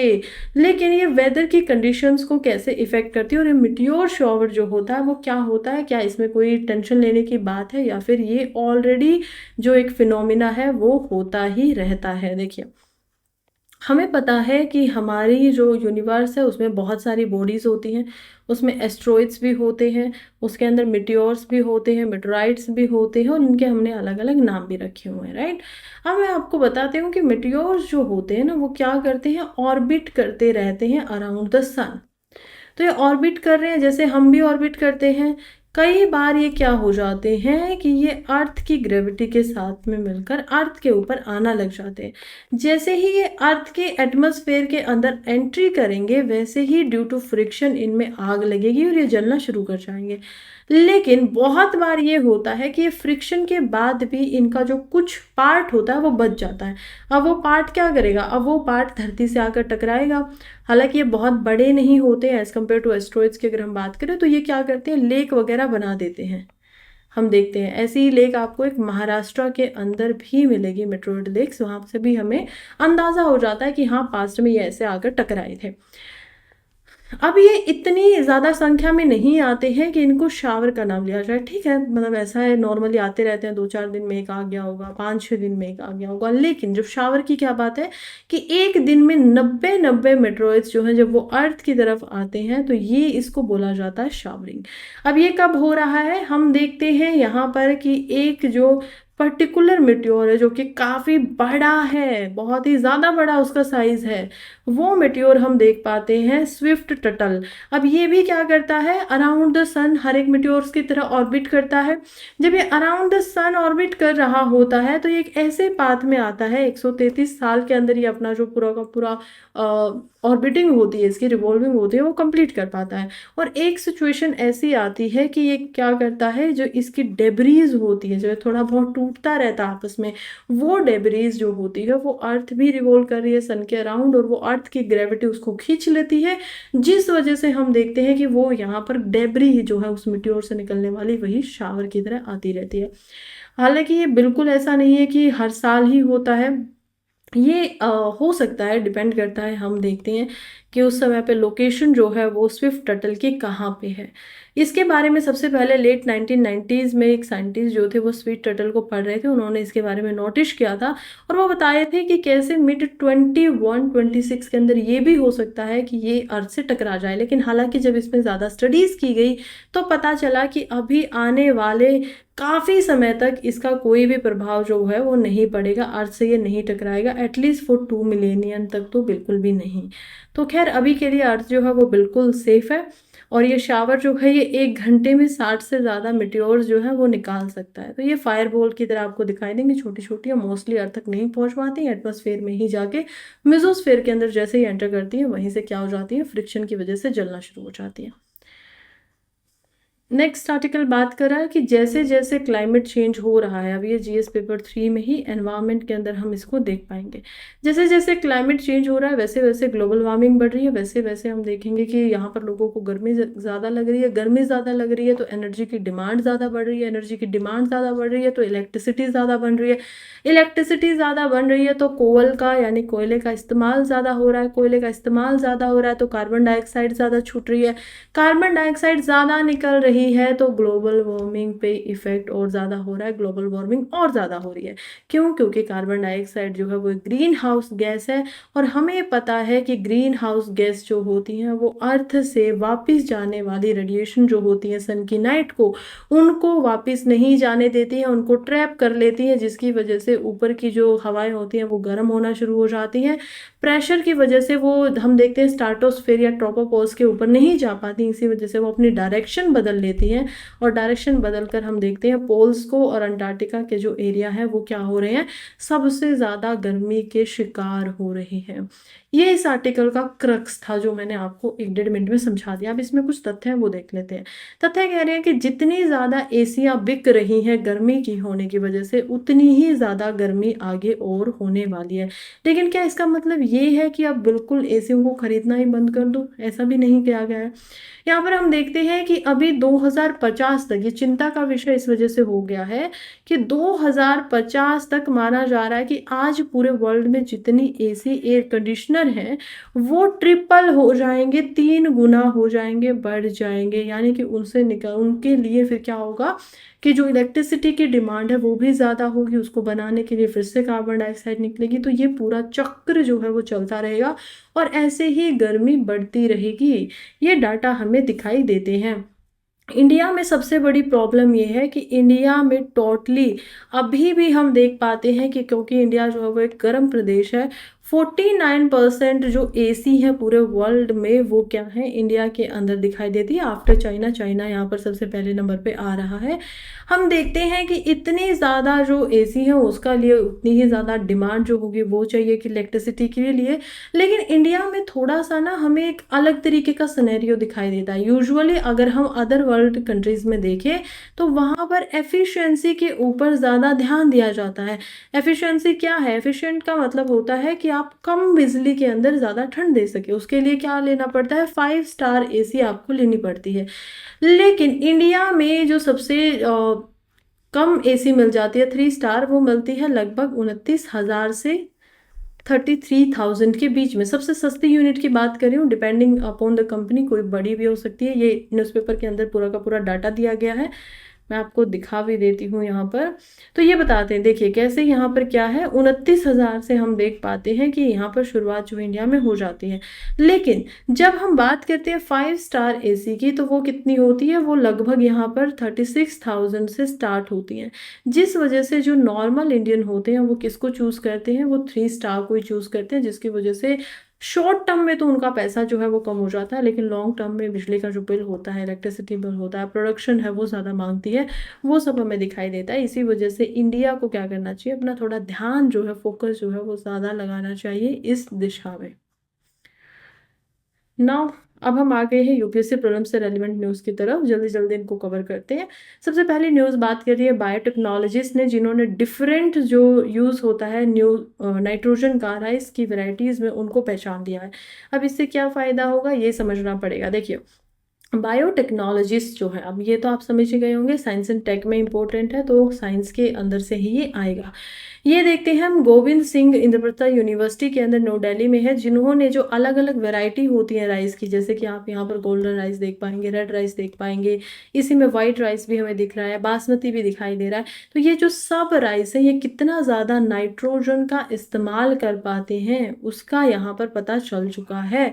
ये कोशिश कर रहे हैं कि इससे हमें जो एन फर्टिलाइजर होता है, नाइट्रोजन रेलेवेंट फर्टिलाइजेशन जो होता है, जो फार्मर्स इस्तेमाल करते हैं अपनी यील्ड को बढ़ाने के लिए, प्रोडक्शन को बढ़ाने के लिए, वो हम बता पाएंगे कि कौन सा राइस जब आप यहाँ पर पैदा कर रहे हो तो उसको कितने नाइट्रोजन फर्टिलाइजर की ज़रूरत है, सो दैट जो वेस्टेज होता है वो क्या होगा, अब से ज़्यादा नहीं होगा।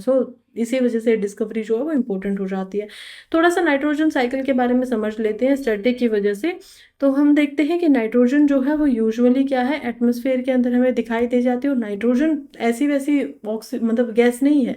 नाइट्रोजन हमारे एटमॉस्फेयर के अंदर हम कितना देख पाते हैं, 78.9%। सबसे ज़्यादा नाइट्रोजन पाई जाती है। उसके बाद सेकेंड नंबर पे हम ऑक्सीजन को देख पाएंगे, और उसके बाद हम जो अदर गैसेस हैं वो उनको देख पाते हैं। आर्गन उसके बाद आती है, फिर उसके बाद कार्बन डाइऑक्साइड आती है, इस तरीके से। तो एटमॉस्फेयर से जो नाइट्रोजन होती है, ये नाइट्रोजन फिक्सेशन के थ्रू कैसे करेगी, सबसे पहले तो ये क्या करेगी, डायरेक्टली ही अगर इस सरफेस में पहुंच जाती है तो नाइट्रोजन फिक्सेसिंग बैक्टीरिया जो होते हैं वो इसको फिक्सेस करते हैं और इसको NH3 में कन्वर्ट कर देते हैं। अब ये नाइट्रीफाइंग बैक्टीरिया जो होंगे वो इसको फिर से कन्वर्ट करेंगे और NO3- में कर देंगे। अब नाइट्रिफिकेशन होने के बाद में हम देखेंगे, इसको अमोनिफिकेशन भी बोला जाता है, कि कैसे जब घोड़े वगैरह जो होते हैं, जब उनका वेस्ट जो होता है वो निकलता है और लगता है ज़मीन के अंदर, या कोई भी एनिमल्स, यहाँ घोड़े की बात नहीं हो रही है, पर्टिकुलरली एनिमल्स का जो वेस्ट होता है और उसमें जो नाइट्रोजन होती है, जो इन्होंने पेड़ पौधे जो हमने खाए होते हैं उसके थ्रू आई है, उसमें हम देखते हैं कि एमोनिफिकेशन होता है और उसी से ये जो एरिया है ये एसिमिलेट हो जाते हैं, जड़ों में जा जाकर प्लांट्स में भी चला जाता है। फिर कुछ डीनाइट्रिफिकेशन बैक्टीरिया भी होते हैं जो NO3 को क्या करेंगे, डीनाइट्रिफिकेट कर देंगे। डीनाइट्रिफिकेट का क्या मतलब होता है, नाइट्रोजन में उसको फिर से कन्वर्ट कर देंगे। अब यहाँ पर क्या बनाया गया था, अमोनिया में कन्वर्ट किया जा रहा था। यहाँ पर अमोनिया से नाइट्रोजन में वापस इसको कन्वर्ट किया जाता है, जो कि सोइल के अंदर ही, मिट्टी के अंदर ही बैक्टीरिया जो है उनमें पाया जाता है। नाइट्रोजन लाइटनिंग की वजह से भी जो है वो देखने को मिलती है। नेक्स्ट हमारा जो आर्टिकल है वो बात कर रहा है NPCI के बारे में। NCPI जो है उन्होंने चेक ट्रंकेशन जो सिस्टम है उसके ऊपर अभी थोड़ा सा कार्रवाई की है। देखिए, मैंने बहुत कोशिश की कि मैं आप लोगों को इसको सबसे आसान तरीके से कैसे समझाऊं, लेकिन जब मुझे कोई हल नहीं निकला तो मैं क्रेडिट देना चाहती हूँ मृणाल सर को, जो कि इकोनॉमी के अध्यापक है। उनका ये जो एक फोटो है ये मैं आपको दिखाती हूँ, माइंड मैप। इससे हम समझेंगे कि चेक ट्रंकेशन सिस्टम होता क्या है। सबसे पहले जो ट्रंकेशन सिस्टम या मतलब है ट्रंकेशन का, उसका मतलब होता है किसी काम को बहुत ही फास्ट तरीके से कर देना। यानी कि हमें क्या करना है, the act of making something faster and quicker shortly. अब ये बात हो रही है बैंक के नज़रिए में, हम बैंक के लिहाज से इसको पढ़ रहे हैं तो उसी हिसाब से हम इसको समझेंगे। फिलहाल के लिए हम देखते हैं कि ये जो पूरा का पूरा कोशिश की गई है ये RBI के द्वारा की जा रही है कि कैसे अनाउंसमेंट करेंगे हम जो भी मेजर्स होते हैं इससे रिलेटेड, उनके ऊपर कि हमें थोड़ा और ज़्यादा फोकस करना और ज़्यादा इसको सिक्योर बनाना है। लेकिन क्या ये प्रोसेस पहले ही सिक्योर नहीं है? हाँ, ये प्रोसेस सिक्योर है, लेकिन इसमें और काम करना है। देखिए क्या है, NPCI की बात करें तो national payment corporation of India के द्वारा इसको बनाया गया है। और इसमें क्या किया गया है कि एक जो इंसान होता है, मान लीजिए उसको चेक क्या करना होगा, किसी दूसरे इंसान को भेजना, उसमें सैलरी उसको देनी है, तो ये क्या करेगा, अपने फ़ोन से फ़ोटो खींचेगा, उसको बैंक को, अपने बैंक को भी भेज देगा, सो दैट इसके साथ में कोई गड़बड़ी ना हो, और उसी को ये जो जिनके इसने सैलरी देनी है उसको भी भेज देंगे। अब ये जो है, मान लीजिए मृणाल सर इज हेयर, ये क्या करेंगे, इनका जो अकाउंट है वो SBI के अंदर है, और जो ये रोमन सैनी है जो इनको भेज रहे हैं पैसा, इनका अकाउंट एक्सिस बैंक के अंदर था। तो ये इन्होंने जो ये फोटो भेजी है ये SBI में अपने इसको भेजेंगे या देंगे चेक को जाकर, SBI इसी की फोटो बनाएगा, इसी को स्कैन करके एक्सिस बैंक के पास में भेज देगा। उनके पास भी वहां से जो फोटो है वो आ चुकी थी, ये भी इसको मिलाएगा कि हाँ ठीक है, दोनों फोटो सेम ही है, AB, और फिर ये बोलेगा कि आप मनी जो है उसको रिलीज कर सकते हो। तो ये होता है चेक ट्रंकेशन सिस्टम। इससे पहले क्या होता था, इससे पहले हम देख पाते हैं कि यहाँ पर इससे पहले क्या हो रहा था, इससे पहले जो चेक होते थे उनको फिजिकली एक से दूसरे बैंक के अंदर भेजना पड़ता था, वेरीफाई करवाना पड़ता था। तो ये सारी चीज़ें शॉर्ट हो जाए, और ये कह रहे हैं कि 2 से 3 दिन नहीं लगने चाहिए आज के बाद बैंक में, बल्कि अब क्या होना चाहिए, कुछ घंटों में ही अगर कोई चेक आपके पास दे देता है तो उसको क्लियर करना है। इतना फास्ट अब जो ये सीटीएस है उसको बन जाना चाहिए। तो ये हम देखते हैं कैसे ये प्रोसेस जो है इसके ऊपर काम किया जा रहा है। आई होप आपको ये पूरा पूरा समझ में आया होगा। नेक्स्ट हम देखते हैं जो कि है Nagaland becomes first state to implement disaster insurance, यानी कि नागालैंड पहली ऐसी स्टेट बन गई है इंडिया के अंदर जिन्होंने एसबीआई के साथ में मिलकर डिजास्टर से रिलेटेड जो यहाँ पर इंश्योरेंस होता है उसको क्या कर लिया है, उसको अप्लाई कर लिया है। अब ये किस डिजास्टर की बात कर रहे हैं, देखिए नागालैंड जो है ना, हमने पहले ही देखा था कि अर्थक्वेक के अंदर भी क्या होता है, नागालैंड जो है वो हाई रिस्क एरिया में आ रही है। इसके अलावा भी डिजास्टर में नागालैंड एक ऐसी जगह पे है जहाँ पर वो हाई रिस्क है, वहाँ पर सुनामी ज़्यादा आ सकती है, साइक्लोन्स वहाँ पर आ सकते हैं, बारिश रेनफॉल ज़्यादा होती है, लैंड बर्स्ट जो है वो हम वहाँ पर देख लेंगे, लैंडस्लाइड देख लेंगे, मड फ्लो देख लेंगे, तो ये सारी चीज़ें वहाँ पर हो सकती है। तो गवर्नमेंट ने ही क्या कहा, उन्होंने मेमोरेंडम ऑफ अंडरस्टैंडिंग साइन किया है एसबीआई के साथ में, और इसको बोला जा रहा है disaster risk transfer parametric insurance solution, जो कि नेचुरल डिजास्टर्स के प्रति यहाँ पर गवर्नमेंट को और नागालैंड के निवासियों को क्या करेगा, प्रोटेक्ट करेगा। अब ये 2028 तक हम देख पाएंगे कि ये जो इंश्योरेंस है ये काम करेगा। अगर तब तक वहाँ पर कोई ऐसी दुर्घटना हो जाती है तो इस जो भी पैसे यहाँ पर गवर्नमेंट के द्वारा दिए जाएंगे प्रीमियम के रूप में, उससे ज़्यादा जितना भी एसबीआई को उनको देना पड़ेगा वो वापस उसको देंगे। तो ये पहली बार हो रहा है इंडिया में इस तरीके का कुछ, और ये पैरामेट्रिक इंश्योरेंस का मतलब ही होता है जो कि नेचुरल कारणों से जब डिजास्टर होते हैं उनसे जुड़ा हुआ हो। फिर हम देखते हैं एक नई वैरायटी हमें समझ में आई है वेस्टर्न घाट्स के ऊपर, जो कि है यहाँ पर सेरोपेगिया शिवारयाना। अब ये जो फ्लावर आपको दिखाई दे रहा है ये हम देखते हैं महाराष्ट्र के अंदर में पाया गया है। महाराष्ट्र के अंदर में पाने के बाद में नई वैरायटी है, इसको नाम जो दिया गया है वो दिया गया है छत्रपति शिवाजी महाराज के नाम से। तो ये जो आप शिवारयाना को देख पा रहे हैं, इसका मतलब ही है महाराजा शिवाजी जो थे उनके नाम से इसको बनाया जा रहा है। अब हम देखते हैं कि ये जो है हमें दिखाई दे रहा है एक ऐसा प्लांट है जो कि हिली एरिया पे भी हो सकता है, इसको ज़्यादा मॉइस्चर की ज़रूरत नहीं होती है, और मेडिसिनल प्लांट में जिस स्पीशीज से आता है तो मेडिसिन्स वगैरह के लिए भी जो इसका इस्तेमाल है वो किया जा सकता है। जस्ट आप लोगों को याद रखना है कि ये जो रायना अगर स्पीशीज आ जाती है तो आपको पता होना चाहिए कि कैसे महाराष्ट्र के जो राजा रहे हैं उनके नाम पे इस पे रखा गया मराठा किंग। नाउ नेक्स्ट हमारा आर्टिकल बात कर रहा है WMO के बारे में। ये कह रहे हैं कि वेदर एंड फोरकास्ट जो है अंटार्कटिका के लिए और आर्टिक के लिए दोनों के लिए इसमें इस्तेमाल किया जाएगा। ये एक प्रोजेक्ट है जो हमें दिखाई देता है पी कैप्स के नाम से। ये क्या है, polar coupled analysis and production for services. इसमें हम ऑलरेडी देख चुके हैं कि कैसे अंटार्कटिका का जो वेदर है उसमें क्या हो रहा है, बहुत ज़्यादा हीट वेव्स तक दिखाई देनी शुरू हो गई है, गर्मी बढ़ रही है, और पूरे के पूरे वर्ल्ड में सबसे ज़्यादा जो इम्पैक्ट पड़ रहा है, सबसे ज़्यादा जो टेम्परेचर अबोव कर रहा है वो भी हमें अंटार्कटिका में ही दिखाई देता है। तो ये प्रोजेक्ट लेकर आया गया है जिसका पूरा का पूरा उद्देश्य यही है कि ये अर्थ सिस्टम मॉडल के साथ में सैटेलाइट्स वगैरह का इस्तेमाल करके, रडार का इस्तेमाल करके पूरा का पूरा फोकस रखेंगे कि यहाँ पर वेदर जो है वो इम्प्रूव हो रहा है, डिसगार्ड हो रहा है, क्या क्या बदलाव आ रहे हैं, ये सारी की सारी चीज़ों पर पूरा पूरा ध्यान यहाँ पर दिया जाएगा।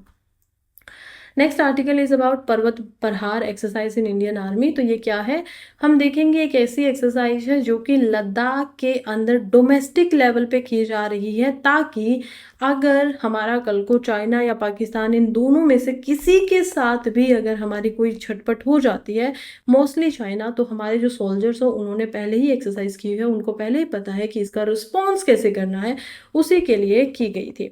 बात करें अगर मिलिट्री की एक्सरसाइजेस की, तो हम इंडिया इंडिया में 3 तरीके के मिलिट्री की एक्सरसाइजेस को देख पाते हैं। पहली होती है डोमेस्टिक एक्सरसाइजेस, यानी कि हमारी ही आर्मी, हमारे ही जो सोल्जर्स हैं वो उसको करेंगे।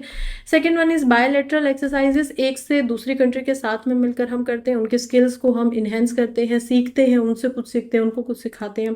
And number third is multilateral, यानी कि जिसमें एक से ज़्यादा यानी 2 से ज़्यादा जो कंट्रीज, हम तो हैं ही, हमसे हमारे अलावा भी जो एक कंट्री जैसे बायलैटरल में होती है, इंडिया हो सकती है, श्रीलंका हो सकती है, जब इसी के साथ में इंडिया के साथ में यूएसए जुड़ जाए, ऑस्ट्रेलिया जुड़ जाए, तो अब ये क्या हो गया, मल्टीलैटरल एक्सरसाइज हो गई।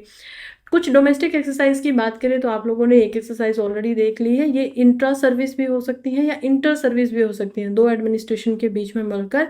और इसमें हम गांडीव विजय को देख पाएंगे, पश्चिम लहरी देर, वायु शक्ति, विजय प्रहार, शत्रुजीत, मेघ प्रहार, चंगथांग, हम विजय, सुदर्शन चक्र, वाहनी exercise, Sindhu Sudarshan.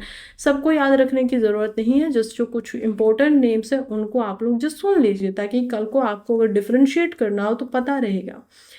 Bilateral exercises में हम जो इम्पोर्टेंट है उनको देखते हैं। सूर्यकरण इंडिया एंड नेपाल के साथ में होती है।